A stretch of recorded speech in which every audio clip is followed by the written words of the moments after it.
السلام علیکم ورحمۃ اللہ وبرکاتہ۔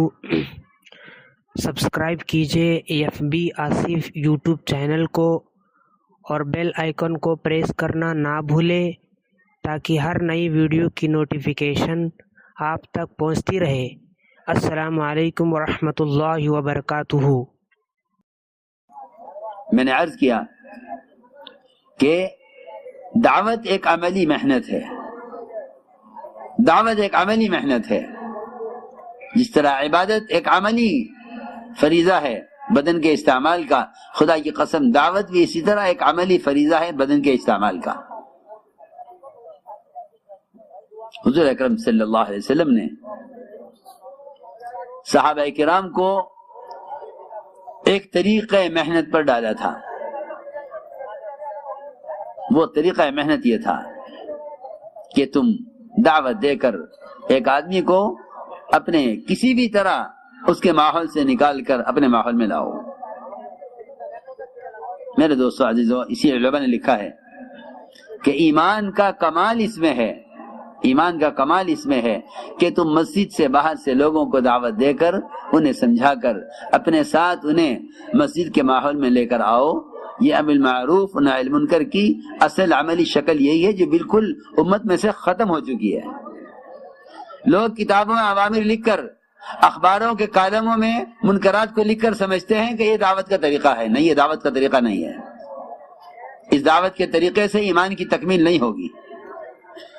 کتابوں میں اوامر کو چھاپ دینے سے اور پوسٹروں میں حرام لکھ دینے سے، اگر آپ میں سے کوئی مالدار ہو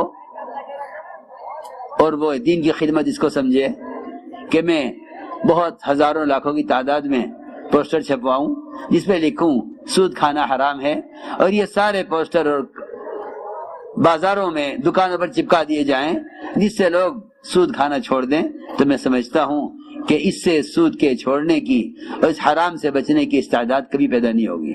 کیوں؟ اس لیے کہ یہ دعوت کا سنت طریقہ ہی نہیں ہے،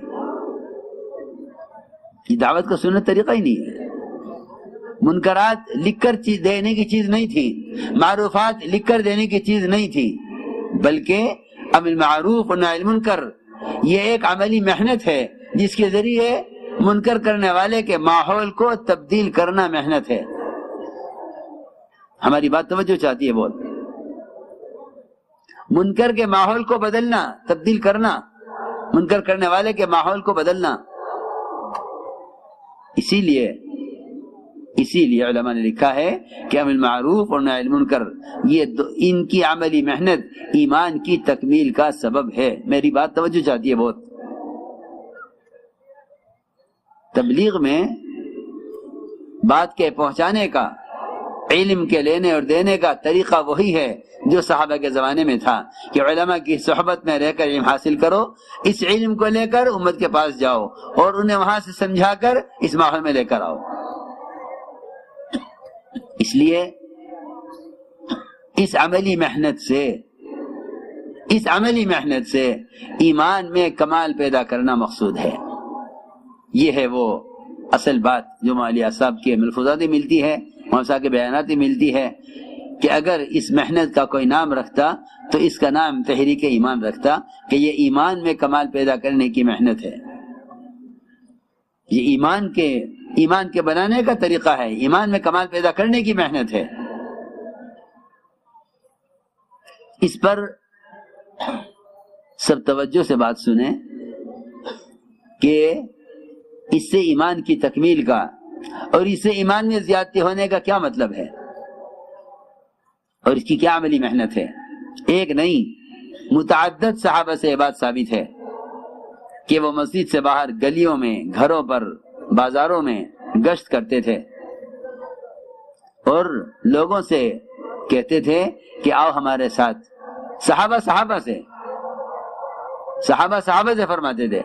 یہ بھی ذہن میں رہے کہ آج کل کے لوگوں کے غلط خیالات سے متاثر مت ہونا، جن کا خیال یہ ہے کہ دعوت تو غیر مسلموں کے لیے ہوتی ہے اور صحابہ تو غیروں کو دعوت دیتے تھے، یہ دعوت کا کام کرتے ہیں، کہتے ہیں کہ ایمان والوں میں محنت کرتے ہیں۔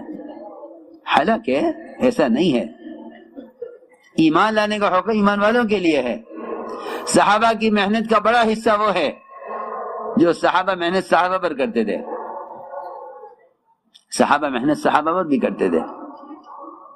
بے شک وہ ہر ماحول میں جا کر دعوت دے کر ساری انسانیت کو لانا چاہتے تھے ہدایت پر، لیکن وہ محنت جو صحابہ کے ذمے صحابہ کے لیے تھی، کیونکہ اللہ کا حکم ہے ایمان والو تم ایمان لاؤ،